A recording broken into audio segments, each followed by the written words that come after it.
କହିଦେ।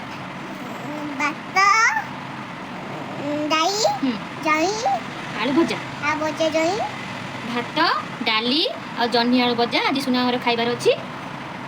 ସବୁ ଖାଇଦେବ ସୁନା ମାମା ହେଲା।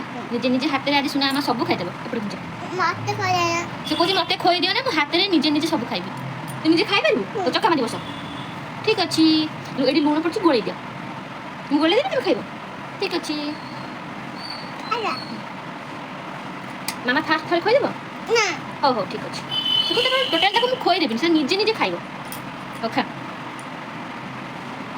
ସେ ନିଜେ ନିଜେ ଖାଇଲେ ଗୋଟେ ଦୁଇଟା ଭାତ ତା ପାଟିକି ଯିବ। ତାହେଲେ ଭଲସେ ଖାଇବନି ପେଟ ଭରେ ଖାଇବନି। ସେଥିପାଇଁ ମୁଁ ତାକୁ ଖୋଇଦିଏ। ଏଇଟା ଡାଲି ଖାଉନ ଭଜା ଖାଉନ। ଖାଇବାଇ ହଉ ମୁଁ ତ ଥରେ ଖୋଇଦେଉଛି ତାପରେ ହଁ ଖାଇଦେ। ମୁଁ ବାପା ଆଜି ମୋ ପାଇଁ ଚକୋଲେଟ୍ ଆଣିଥିଲେ କହିଲେ ସୁନା ମାମାକୁ ଦେବୁ ହେଲା। ମୁଁ ରଖିଛି କେତେ ଚକୋଲେଟ୍ ରଖିଛି 5ଟା।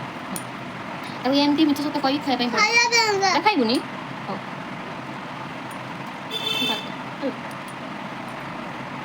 ଖାଇଦେ। ଖାଇଲା ବେଳେ ବହୁତ ଡ୍ରାମା ଖାଇବାରେ ନା ନାହିଁ ମାନେ ବହୁତ ହଇରାଣ করে ଖାଇବା ପାଇଁ। ତାକୁ ବସି ବସି ବୁଝେଇ ବୁଝେଇ ଖାଇବା ପାଇଁ ପଡ଼େ। ମିଛ ଇଆଡ଼ୁ ସିଆଡ଼ୁ ମିଛ ଖାଇବା ପାଇଁ ପଡ଼େ। ଓକେ ଦେଖିବୁ ହେଲା ଖାଇଦେଲେ ମୁଁ ତୁମକୁ ରାନ୍ନା କରିଦେବି ହେଲା। ଆମ ପାଖରେ ବହୁତ ସାରା ଚକୋଲେଟ୍ ଅଛି ହେଲା। ଚକା ମାରିକି ବସନ୍ତୁ କେତେ ଚକା ମାରିବ। ଖାଇଦେ ଧୀରେ ଧୀରେ ଖା।